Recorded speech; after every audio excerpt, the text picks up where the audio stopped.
3, verset 16. Ainsi, parce que tu es tiède et que tu n'es ni froid ni bouillant, je vais te vomir de ma bouche. Alors, ce verset, c'est un avertissement que Dieu nous donne.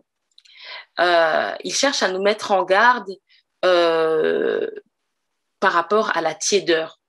Donc, on va chercher à comprendre par quoi peut se traduire la tiédeur dans notre vie avec Christ. Parce que quand il s'agit du café ou du thé, on sait bien ce que ça veut dire. On veut boire le café bien chaud, euh, ou alors on peut le boire bien froid, donc ça fait un café glacé, mais on le boit jamais à température ambiante.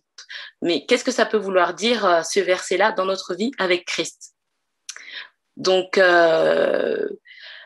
on peut comprendre que c'est lorsque nous cherchons Dieu tout en désirant mille autres choses.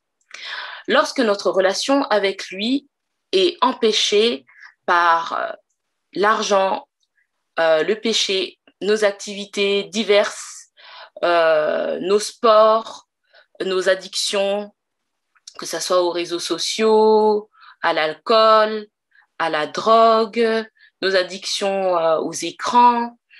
Ça peut être aussi, ça peut être aussi nos engagements multiples, nos activités diverses, nos études.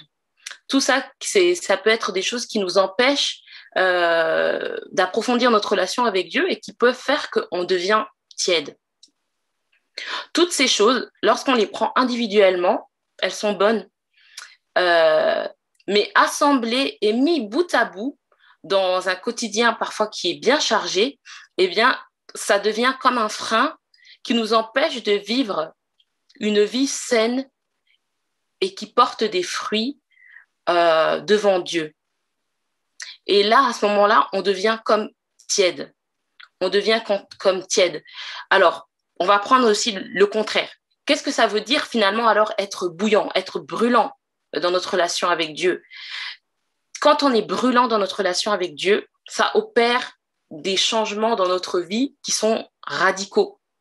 Ça opère un changement dans nos priorités, dans notre organisation, dans notre caractère, dans nos finances. Alors du coup, pour pouvoir illustrer un petit peu, le type de changement radical que ça peut être, je vais vous parler d'un ami d'enfance de Lucas qui s'appelle Kevin. Donc Kevin, c'était un garçon qui ne faisait vraiment rien d'intéressant. Il travaillait pas, il voulait pas faire des études, il aimait pas le sport, il fumait, il buvait, il sortait tous les week-ends. Et du jour au lendemain, le gars, il nous annonce, ben, écoutez les amis, moi je vais m'inscrire à la salle de sport et je vais me faire un corps vraiment, voilà, ça va être du top du top. Et personne dans notre groupe d'amis aurait pu parier que Kevin allait changer. Mais en fait, ce qui s'est passé, c'est que du jour au lendemain, et quand je dis ça, c'est pas une façon de parler, c'est le jour où il nous l'a dit, le lendemain, le gars, il s'est inscrit dans une salle de sport. Ça veut dire qu'il a mis son argent dans la salle de sport. Il a commencé à s'acheter des bons produits pour manger, à préparer maison, des viandes pour avoir, comment on appelle ça, la protéine. Bref, il était complètement différent. Il a arrêté la cigarette, il a arrêté l'alcool. Et cette histoire, elle date, je crois, on avait 17 ans. Donc, ça doit faire au moins 10 ans. Jusqu'à aujourd'hui, il est toujours à fond dedans. Donc, c'est ce type de changement qu'on est capable de faire parfois quand on met, enfin, là, en l'occurrence, il a mis vraiment sa tête dans un projet et il était à fond dedans. On n'a plus reconnu Kevin. On le reconnaît pas. Et donc, voilà, c'est le type de changement radical qui est possible de faire dans le monde séculier. Alors, nous, à plus forte raison, qu'est-ce qu'on peut changer quand on est en relation avec Dieu, quoi. Quand on est complètement bouillant. C'est clair que, par exemple, si on parle de transformation physique, si on veut changer, d'avoir des muscles et tout ça, faut manger plus, faut manger mieux, etc., etc. Faut mettre de l'argent dans la salle de sport. Dans notre relation avec Dieu, clairement aussi, on doit choisir nos priorités, quoi. Donc, voilà, c'est la première réflexion que je voulais partager avec vous, que nous puissions être bouillants et nous inspirer peut-être de Kevin qu'on peut avoir. On a tous un Kevin autour de nous, peut-être.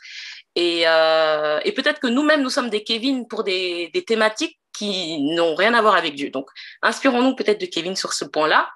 Et je vais prier pour introduire ce premier temps de prière dans lequel on va demander vraiment à Dieu de nous changer radicalement, de nous rendre bouillants pour lui. Et puis, voilà, on pourra tous prier dans ce sens-là. Oui, Seigneur Jésus, je te remercie d'abord pour ce temps de jeûne et prière que nous pouvons mettre à part pour toi. Je te remercie parce que nous sommes réunis, oui, virtuellement, mais nous sommes réunis tous ensemble et unis par ton esprit pour, euh, pour, mettre un, pour, pour mettre comme un stop dans notre quotidien effréné et puis t'écouter, Seigneur.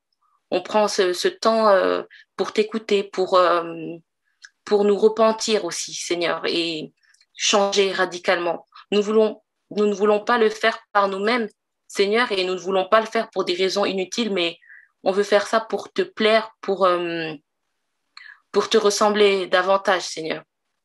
Je te prie que tu nous changes radicalement, que nous puissions être brûlants pour toi, que nous soyons comme une graine qui prend racine et qui porte du fruit, que nous soyons comme le sel qui donne du goût, Seigneur. Nous désirons être motivés, pleins d'ardeur et engagés envers toi et envers ton Église. Amen.